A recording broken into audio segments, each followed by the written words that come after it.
Imagine you're given this basket and you're told to put this pair of clothes inside within 2 minutes. If you don't know how to properly fold each shirt and where to place it, you won't have enough time to fit every last shirt in. But if you learn the correct shirt folding method and compress and shape them correctly at the bottom of the basket, you'll have more than enough time to fit everything inside.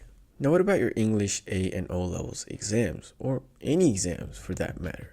Your examiners don't love you. They test you, and they're not a charity. They are there to examine your capabilities, and one of the most defining ways through which they do that is by giving you a tight time frame. But just like the basket, there has to be a system you can follow to end with more than enough time to recheck everything, right? Well, it most certainly does exist, but there's 6 separate parts to it which simply cannot work without one another. Pay attention. An exam in and of itself is simply reading a question and writing the answer. Kind of like the processing speed of a computer. The faster you can read and write, the faster you can finish your exam. To improve your reading speed, learn to read without pronouncing the words in your mind. To quicken your writing speed, don't focus too much on perfect handwriting. Let it flow, like a mixture of normal handwriting and cursive. Of course, you want to keep it readable, but don't get too caught up in that. You can achieve 2 goals through one exercise, practicing both your reading and writing speed by reading a short story or body of text, then writing down what you think about it.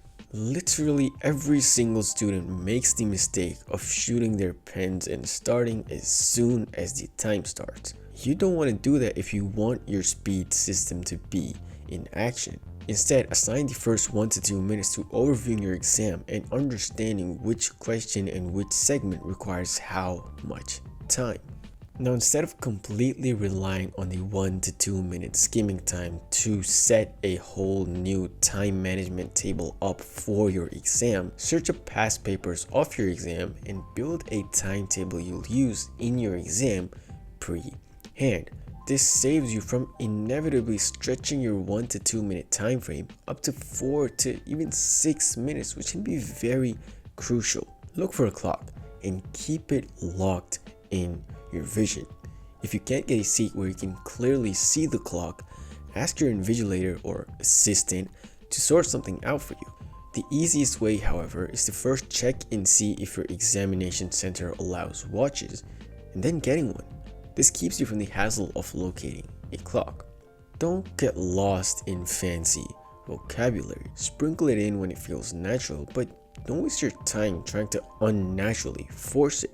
You'd be eating up countless minutes of your very crucial time, which can come back to haunt you at the end bit of your exam. Littering your desk with anything more than 2 pens is inarguably going to disturb at least your mental state when you're in a rush at the end of your time frame.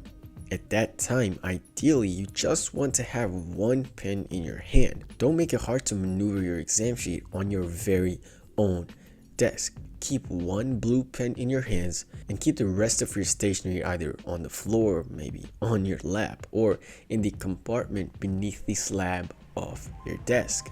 Now this is an extra little tip for you. Even if you're the fastest reader in the world and the fastest writer that has ever existed, and you've created the perfect timetable and you've kept your desk clean, none of it will matter if you don't know what you're even supposed to write. You must prepare for each specific question properly. You must prepare the whole syllabus to a T, reaching a level of fluency and familiarity with each possible question you can face on your exam. And the most concrete way you can do that is by finding guidance.